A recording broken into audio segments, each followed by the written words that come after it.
রাজধানীর মিরপুর ১১ সংলগ্ন মিল্লাত বিহারি ক্যাম্প থেকে ২৬ জন মাদক ব্যবসায়ীদেরকে গ্রেপ্তার করেছে যৌথ বাহিনী।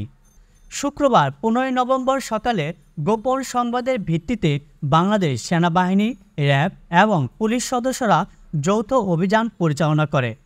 অভিযানে মোহাম্মদ হাফিজ, মোহাম্মদ রাব্বি গাজী, মোহাম্মদ করিম, রাজিয়া বেগম, মোসাম্মদ বিজলি, দীপা আক্তার সহ তালিকাভুক্ত শীর্ষ মাদক ব্যবসায়ী সহ মোট ২৬ জনকে আটক করা হয়।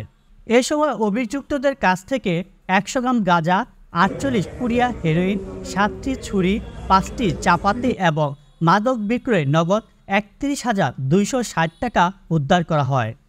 যৌথ বাহিনী জানায়, পল্লবী থানায় এই আসামিদের বিরুদ্ধে একাধিক মাদক মামলা রয়েছে। প্রয়োজনীয় জিজ্ঞাসাবাদের জন্য পল্লবী থানা পুলিশের কাছে তাদেরকে হস্তান্তর করা হয়েছে।